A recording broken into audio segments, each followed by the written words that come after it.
ناظرین، ہر ملک کی تاریخ کا اپنا مقام، مگر افغانستان کی تاریخ کو دنیا حیران۔ ناظرین، چوتھی صدی ہجری کے وسط میں ایک افغانستان کیا پوری اسلامی دنیا زوال و انحطاط کی تاریکیوں کا شکار تھی، اور ہر کفریہ طاقت مسلمانوں سے آمادہ پیکار تھی۔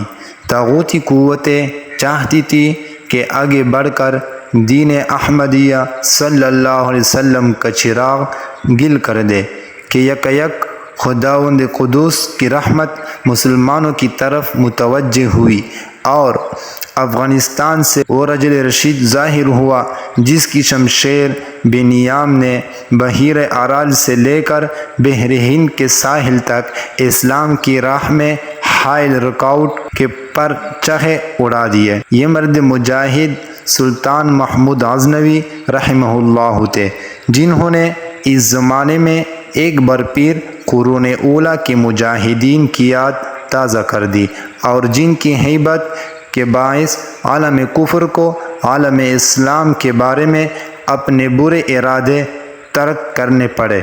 سلطان محمود غزنوی رحمہ اللہ افغانستان کے ان عظیم فرمانرواؤں میں سے ہے جس کے بغیر افغانستان ہی کی نہیں دنیا کی تاریخ بھی نامکمل محسوس ہوتی ہے۔ ان کی داستان حیات بڑی دلچسپ اور ولولہ انگیز ہے، مگر اس کے آغاز کے لیے ہمیں ایک بار پھر افغانستان کی سامانی بادشاہت کی طرف لوٹنا ہوگا۔ دولت غزنویہ کا بانی سبک طویل۔ سامانی خانوادے کے دور زوال میں الپتگین نامی ایک بااثر امیر نے غزنوی میں اپنی خود مختار حکومت قائم کر لی تھی۔ یہ 351 ہجری بمطابق 962 عیسوی کی بات ہے۔ الپتگین نے 15 سال یہاں بڑے دڑلے سے حکومت کی۔ اس کے افسران میں سبکتگین نامی ایک نوجوان بے حد قابل تھا۔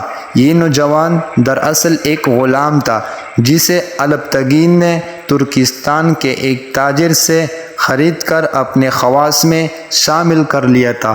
رفتہ رفتہ سبکتگین نے اپنی قابلیت، وفاداری اور شجاعت کی بنا پر الپتگین کے ہاں اتنا مقام حاصل کر لیا کہ الپتگین نے اسے اپنا داماد بنا لیا۔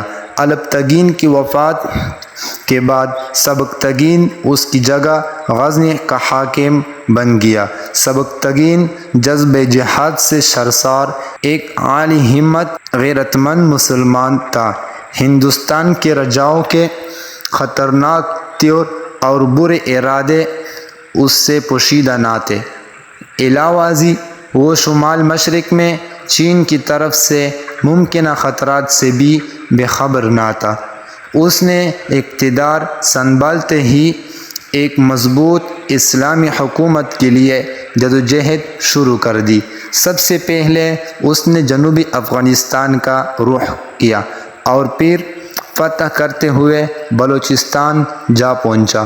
اس نے خوزدار تک کا علاقہ طوفانی رفتار سے زیرنگین کر لیا اور واپس غزنی پہنچ کر سرزمین ہند میں اسلام کی مشعلیں جلانے کے لیے صوبہ بندی کرنے لگا۔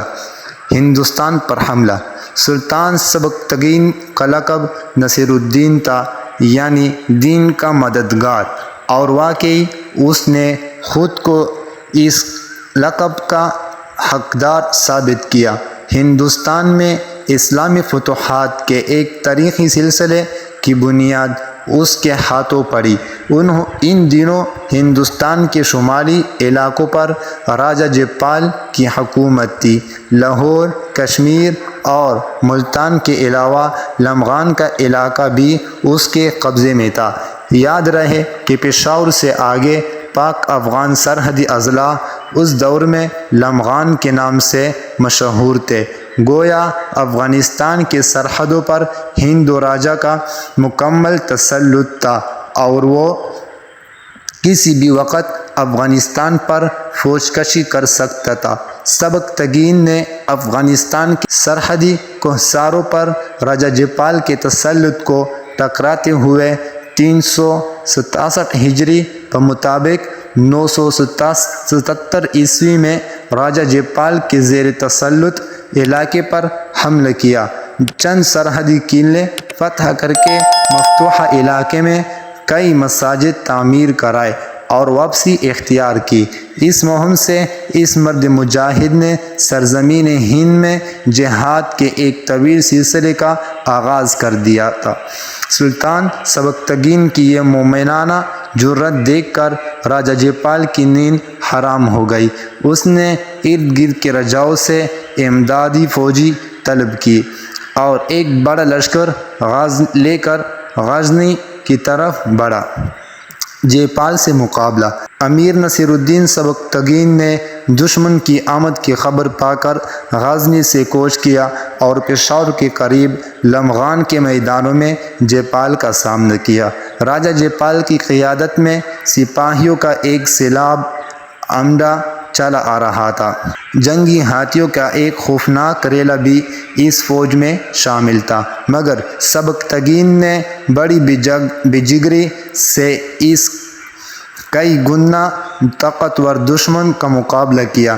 شہزادہ محمود غزنوی نے کم عمری کے باوجود اس جنگ میں بھرپور حصہ لیا اور اپنی زیر قیادت فوج کے ساتھ ہندوؤں کے دان کٹے کر دیے۔